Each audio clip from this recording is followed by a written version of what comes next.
Now we have got some news coming in from India. Prime Minister Narendra Modi has said that it is not possible to lift the nationwide lockdown on the 14th of April. The Prime Minister's comments came at the all-party meet that was held just a while ago. Now remember, a number of states have requested the centre to extend the lockdown beyond the 21 days. The Prime Minister said that he would consult all the chief ministers before taking the call, but in all likelihood the lockdown will be extended. Now, we are being joined by our principal diplomatic correspondent, Siddhant Sibal, on the phone line for more on this story. Good afternoon to you, Siddhant. Prime Minister Modi saying that it is unlikely that the lockdown will be lifted on the 14th.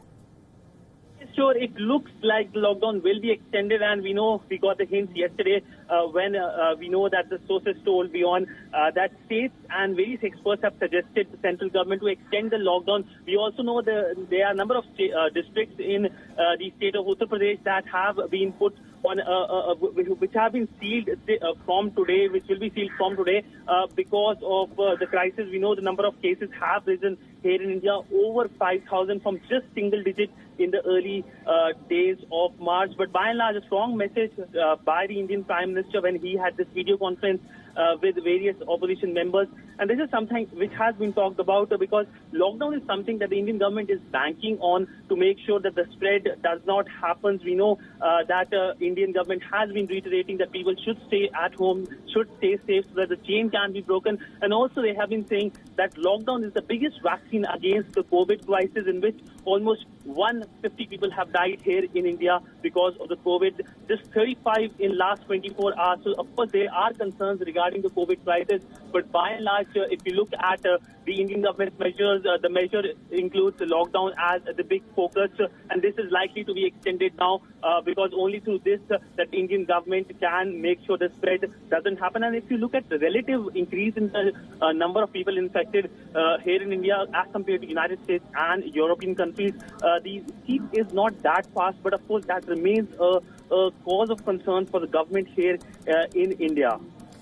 Now, what will the effects then be on the essential services, etc.? You know, will the same parameters apply? You say that there have been more stringent measures applied in some states, as an example, Noida. Well, yes, essential services is something that the government of India is keeping on the mind. We know that when it comes to essential services, these things are continuing. When it comes to food, milk, groceries, these shops are open. In fact, the MHA had written to various state governments today saying that there should not be any hoarding at this time of crisis.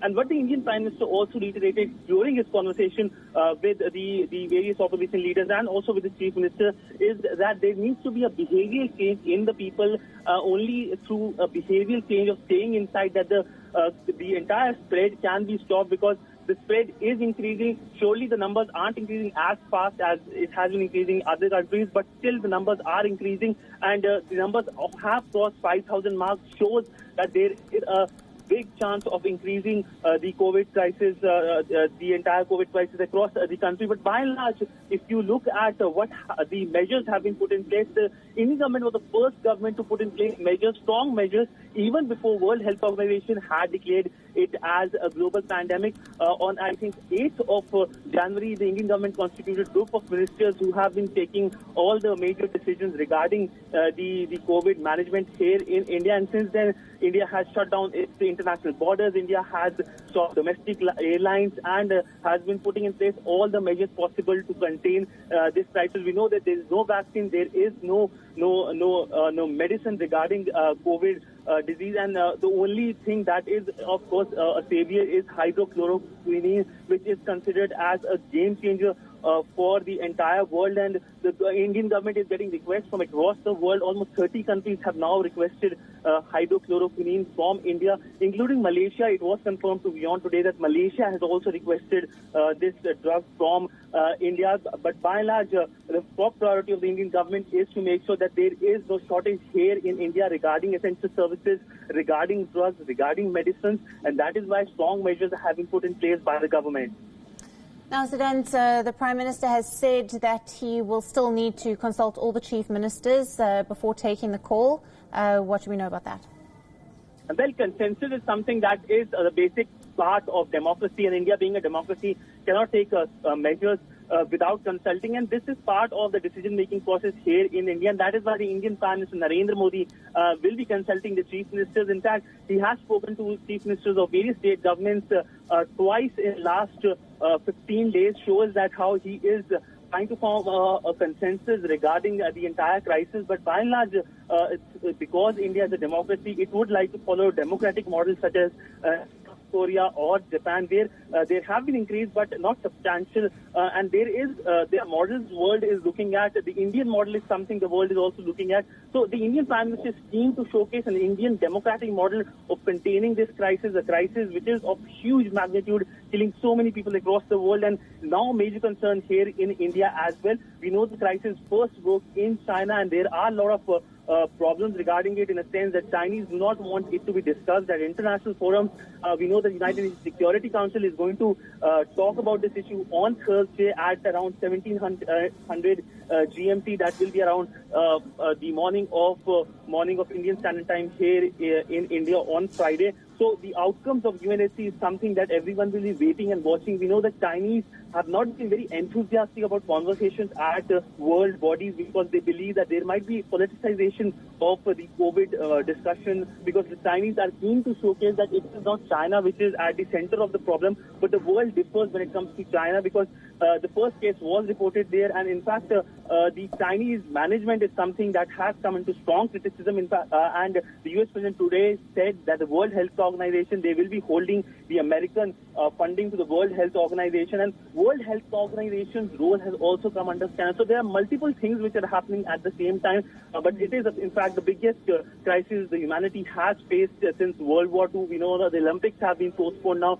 So number of things are happening and number of measures are being taken, but a global coordinated policy is something that the world is looking forward to, and in that India has taken a major lead with the Indian Prime Minister taking a major role when it comes to the G20 conversations and the SAARC conversations. Right. And Siddhant, now there are a couple of states which are slightly less affected than others here in India. Now, do you think that all of those states will have to implement the lockdown as well? Well, approximately 250 districts of India have been infected by COVID. We cannot distinguish or differentiate between certain states which are not impacted and certain states or districts which are impacted. So it will be largely a very coordinated measure, a national coordinated policy when it comes to lockdown and the containment of the COVID crisis. So even if a district or a state is not affected by the COVID crisis, it is very unlikely that that state or district will be given any kind of reprieve. In fact, we have seen the measures only going stricter. The UP Chief Minister just a short while ago announced that there will be a number of districts in the state of Uttar Pradesh which will be sealed, including Noida, which is a major suburb where a lot of people go back and forth between Delhi and Noida. So it is going to impact the people, but by and large the focus is to save as many people as possible, because that only through that the Indian government hopes that the entire crisis can be averted. All right, thank you very much for that report, Siddhant. We'll have to leave it there. That is our principal diplomatic correspondent, Siddhant Sybil, bringing us the latest on the news alert that we've just received from Prime Minister Modi there, possibly that the nationwide lockdown will be extended.